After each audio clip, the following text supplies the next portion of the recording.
काला जादू, टोना टोटका, बसीकरण और असुरी शक्तियाँ, ये सब हमेशा से बहस के विषय रहे हैं। इनका कोई प्रमाण नहीं है। पढ़े लिखे लोग इन्हें अंधविश्वास मानते हैं, लेकिन शायद ही कोई परिवार होगा जिसने अपने बच्चों की नजर नहीं उतारी होगी। अजय देवगन की नई फिल्म का शैतान कहता है कि जरूरी नहीं कि जो दिखता नहीं है वो होता भी नहीं है, और फिल्म का केंद्र यही काला जादू है जो एकाएक एक हंसते खेलते परिवार की जिंदगी में भूचाल ला देता है। तो आइए दोस्तों, आज हम एक्सप्लेन करने वाले हैं शैतान मूवी को। तो वीडियो को शुरू करते हैं, और अगर वीडियो अच्छा लगे तो वीडियो को लाइक जरूर कीजिएगा, और इसी तरह की वीडियोस पाने के लिए आप हमारे चैनल को सब्सक्राइब भी कीजिएगा, ताकि आपको इस तरह के लेटेस्ट और फ्रेश कंटेंट मिलते रहे। तो फिल्म की कहानी शुरू होती है जानवी नाम की लड़की से, जो कि अपने बॉयफ्रेंड के साथ कॉलेज से अपने घर आने वाली थी। लेकिन थोड़ी देर में यहाँ पर जानवी के पिता आ जाते हैं, जो कि कोई और नहीं बल्कि अजय देवगन है, जिनका नाम है कबीर। दरअसल में कबीर जो है वो एक पायलट है, और उसे कुछ दिनों की छुट्टी मिली है, इसलिए उसने सोचा कि वो कुछ दिन अपनी फैमिली के साथ बिताएगा। जब वो घर लौट रहा था तो उसने सोचा कि वो अपनी बेटी को कॉलेज से लेते हुए जाए। तभी जानवी अपने पिता से कहती है कि कॉलेज के बच्चे जो है वो घूमने के लिए जा रहे हैं, और वो भी चाहती है कि वो उनके साथ घूमने के लिए जाए।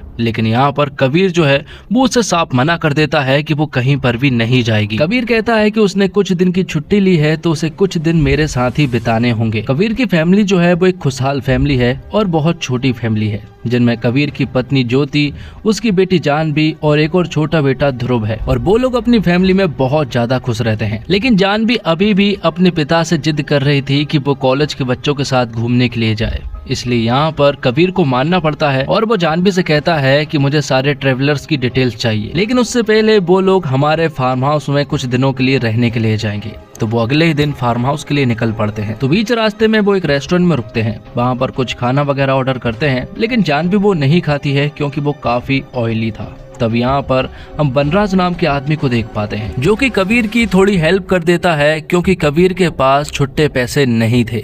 जिसके बाद बनराज जो है वो जानवी के पास आकर बैठ जाता है, और जो वो ऑयली खाना नहीं खा रही थी वो उसमें कुछ चीजें मिला देता है और कहता है कि अब इसे खा लो। जिसके बाद जब जानवी खाना शुरू करती है तो वो पूरा का पूरा खाना खा जाती है। बनराज यहाँ पर जानवी को कुछ बिस्किट भी देता है और कहता है कि इसे घर जाकर खा लेना और किसी को भी मत देना। अब कबीर की पूरी फैमिली जो है वो फार्म हाउस पहुँच चुकी थी। वहाँ पर पहुँचने के बाद वो पूल में मस्ती करने लगते हैं और खूब इंजॉय करते हैं। लेकिन तभी यहाँ पर वो लोग देखते हैं कि उनके दरवाजे पर कोई है, और वो कोई और नहीं बल्कि बनराज ही होता है, जिससे वो लोग हाल ही में रेस्टोरेंट में मिले थे। यहाँ पर बनराज उनसे कहता है कि मेरे मोबाइल के सिग्नल चले गए हैं और उसके मोबाइल की बैटरी भी डेड हो चुकी है, इसलिए मैं चाहता हूँ कि मैं आपके लैंडलाइन से कॉल कर लूँ अपनी बेटी के पास, ताकि वो मुझे यहाँ पर लेने के लिए आ जाए। तो अब क्योंकि वो एक मेहमान है और उसने रेस्टोरेंट में उनकी मदद भी की थी, इसलिए यहाँ पर कबीर भी उसकी मदद करने लगता है और उसे अपने घर पर बिठालता है। उसका मोबाइल चार्ज पर लगाया जाता है। लेकिन ये सारी चीजें देखकर ज्योति जो है वो कबीर के ऊपर भड़कती है। वो कहती है कि हमें किसी अनजान शख्स के ऊपर इतना भरोसा नहीं करना चाहिए, वो हमारे घर तक आ चुका है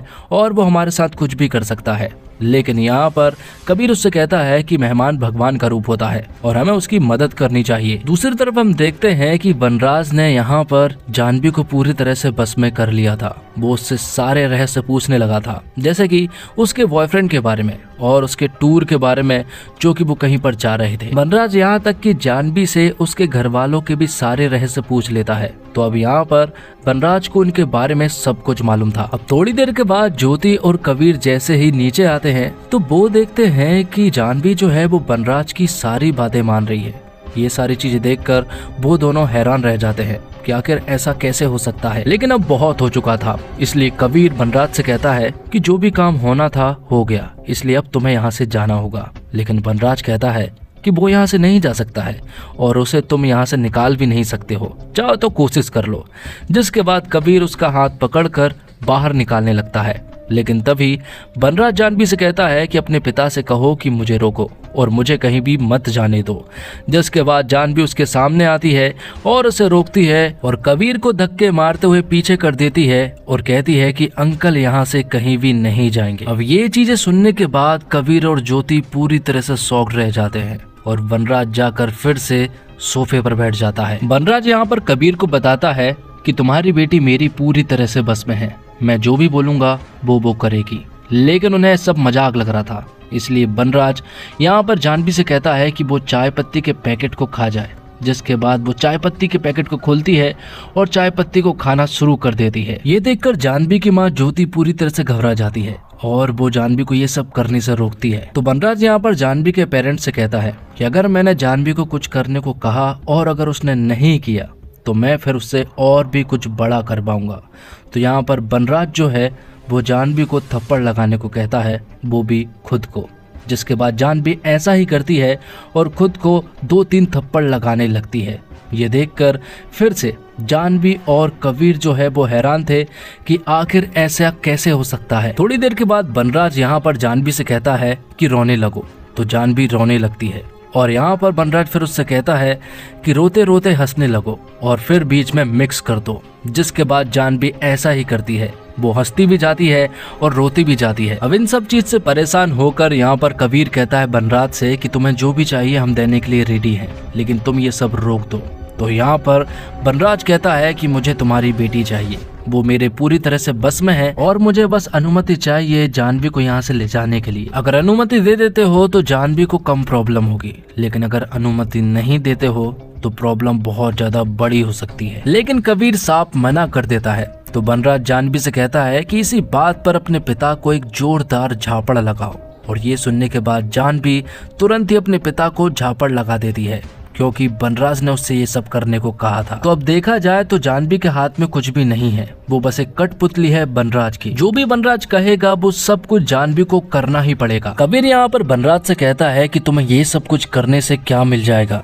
तो यहाँ पर बनराज कहता है कि मैं एक शैतान हूँ, भले ही मैं तुम्हें शैतान की तरह दिख नहीं रहा हूँ, लेकिन जो चीज दिखती नहीं है वो जरूरी नहीं कि वो होती ही नहीं है। मुझे तुम्हारे मुंह से सिर्फ ये सुनना है कि तुम हमारी बेटी को लेकर जा सकते हो, क्योंकि अगर ये तुमने नहीं कहा तो शायद भविष्य में जानवी के सामने तुम्हारा प्यार आ सकता है और वो वशीकरण से मुक्त हो सकती है। इसलिए मुझे सिर्फ और सिर्फ तुम्हारी अनुमति चाहिए और अगर वो नहीं दोगे तो जानवी को बहुत ज्यादा तकलीफ होगी। लेकिन कबीर अभी भी मना ही कर रहा था। तब ये सुनने के बाद बनराज जानवी को एक लात मारता है, लेकिन ये बहुत ज्यादा हो चुका था और कबीर के बर्दाश्त से बाहर निकल चुका था, इसलिए वो यहाँ पर बनराज को बुरी तरह से मारने लगता है। लेकिन तभी बनराज जानवी से कहता है कि वो अपने छोटे भाई ध्रुव को बुरी तरह से जख्मी कर दे और ये सुनने के बाद जानवी अपने छोटे भाई के सर को एक पिल्लर में दे मारती है, जिस वजह से वो बुरी तरह से घायल हो जाता है।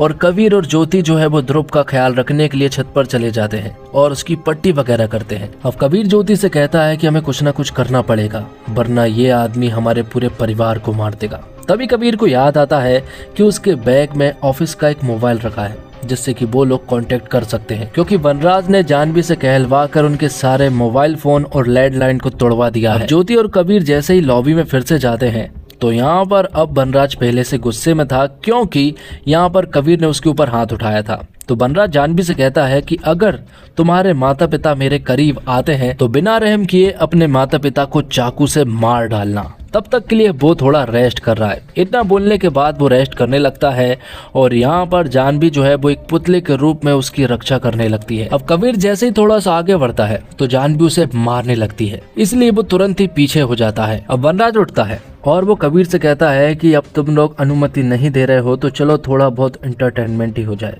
इसलिए वो सॉन्ग बजाता है और जानवी को नाचने को कहता है। बहुत देर तक जानवी नाचती है, वो थक जाती है, इसके बावजूद वो नाच रही थी क्योंकि वो वशीकरण में थी। बनराज यहाँ पर जानवी को तकलीफ दे रहा था और वो बस यही चाह रहा था कि उसके माता पिता अनुमति दे दे जानवी को यहाँ से ले जाने के लिए, लेकिन वो अनुमति नहीं दे रहे थे। जिस पर बनराज कहता है कि अगर तुम अनुमति नहीं दोगे तो ये गेम जो है वो और भी ज्यादा डेंजरस होता जाएगा।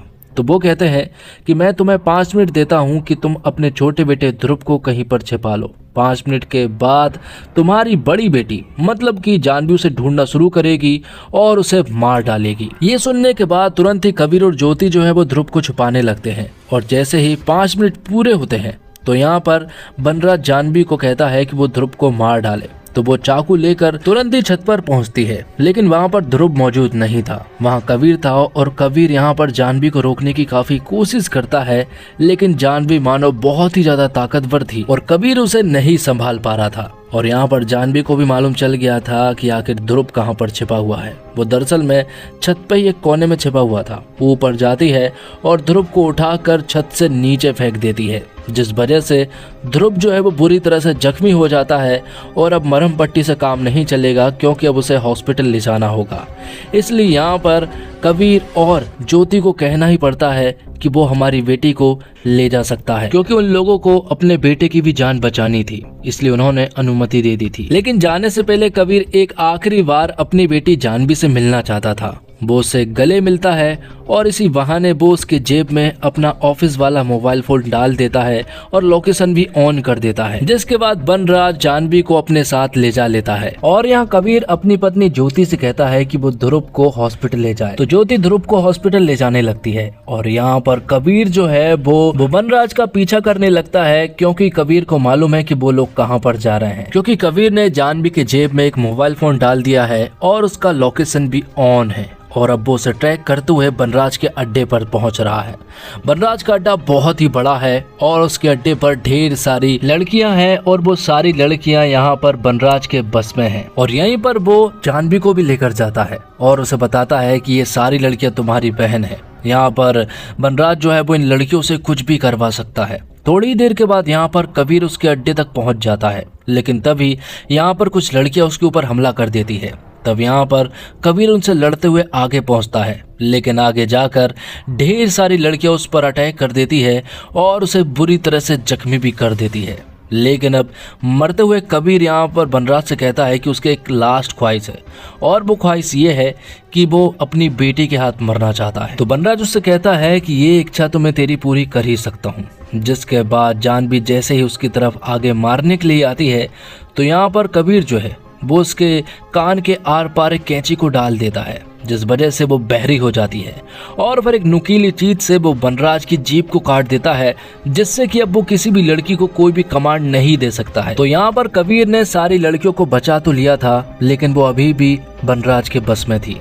इसी तरह से 10 साल बीत जाते हैं। 10 साल के बाद हम देखते हैं कि कबीर ने बनराज को एक खुफिया जगह पर रखा था। उसने उसे काल कोठरी में रखा था, जहां पर कि बनराज की हालत बहुत ही ज्यादा गंदी थी। और कबीर यहाँ पर बनराज को सड़ी गली चीजें खिलाता था, उसी तरह से जिस तरह से उसने उन लड़कियों की जिंदगी खराब की, उसी तरह से कबीर यहाँ पर बनराज की जिंदगी को खराब कर रहा था। आखिर में हम जानवी को देखते हैं, जिसकी हालत भी बहुत ही ज्यादा खराब थी। वो बस एक जिंदा लाश थी और उसके चेहरे पर एक छोटी सी स्माइल थी, जिसे देखकर हमें मालूम चलता है कि जानवी पिछले 10 सालों से ऐसे ही है। और ऐसा लगता है कि शायद जानवी जिंदगी भर ऐसे ही रहेगी। वो इसलिए क्योंकि बनराज ने जानवी को वशीकरण से मुक्त नहीं किया था। और यहाँ पर हमें कबीर की फैमिली के बारे में भी नहीं बताया गया। दरअसल में ज्योति जब ध्रुव को लेकर हॉस्पिटल जा रही थी, तो शायद बीच में ही उनका एक्सीडेंट हो गया था, जिस वजह से शायद उन दोनों की ही जान चली गई थी। लेकिन फिल्म में ऐसा कुछ भी नहीं दिखाया गया। बस इतना बताया गया कि कबीर के साथ अब उसकी पत्नी ज्योति और उसका बेटा ध्रुव नहीं है। तो दोस्तों, डायरेक्टर विकास बहल ने 2023 में आई गुजराती मूवी बस का रीमेक शैतान बनाया। क्वीन जैसी फिल्म बना चुके विकास के लिए अच्छी फिल्में बनाने की उम्मीद हमेशा से फैंस को रहती है। शैतान में भी उनकी मेहनत नजर आती है। ये फिल्म काफी रहस्यमयी ढंग से शुरू होती है, फिर हाई नोट पर जाती है और माधवन की एंट्री के बाद इसकी वाइब एकदम बदल जाती है। वहीं से फिल्म दिलचस्प चीजें की शुरुआत होती है। विकास बहल जानते हैं कि उन्हें फिल्म को किस दिशा में लेकर जाना है। उनकी फिल्म में सस्पेंस है, ड्रामा है और बहुत सारी काले जादू वाली सैडी फीलिंग है। लेकिन फिल्म में कुछ कमियां भी हैं, जैसे उसे पुलिस क्यों नहीं पकड़ पाई, जबकि वह दिन के उजाले में मस्ती से घूमता है। और बनराज जब कबीर की बेटी को अपने बस में कर लेता है, तो कबीर क्यों कुछ नहीं कर सकता।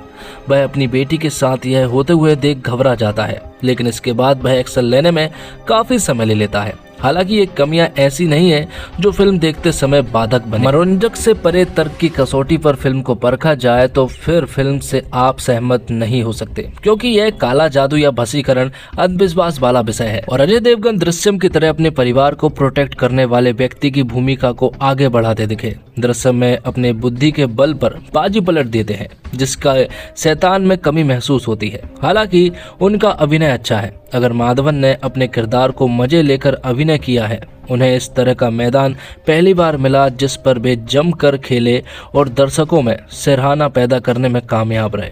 जानवी के रूप में जानकी प्रभावित करती है क्योंकि उनका किरदार कठिन था। कबीर की पत्नी के रूप में ज्योतिका ने ठीक ठाक काम किया। वही बात करें ज्योतिका की तो जानवी के माँ का किरदार बखूबी निभाया। अजय ने उस पिता का किरदार निभाया जो अपने परिवार के लिए कुछ भी कर सकता है, किसी को भी मार सकता है, जैसे कि हम दृश्यम फिल्म में देख चुके हैं। तो आपको उनकी परफॉर्मेंस वैसी ही लगेगी जैसे दृश्यम में विजय सावलकर की थी। और आर माधवन ने अपनी पूरी लाइमलाइट को अपनी तरफ कर लिया है। उन्होंने जिस तरह से परफॉर्मेंस दी है वो काबिल तारीफ है और उन्होंने इस किरदार में 4 चांद लगा दिए हैं। और इसी के साथ ये वीडियो यहीं पर खत्म होता है। तो दोस्तों उम्मीद करता हूँ आपको वीडियो पसंद आई होगी। वीडियो पसंद आई हो तो वीडियो को लाइक जरूर कीजिएगा और इसी तरह के वीडियोस पाने के लिए आप हमारे इस चैनल को सब्सक्राइब भी कीजिएगा ताकि आपको इसी तरह के लेटेस्ट और फ्रेश कंटेंट मिलते रहे। मिलते हैं एक और कमाल की वीडियो के साथ, तब तक के लिए आप हमारे चैनल के साथ बने रहिए।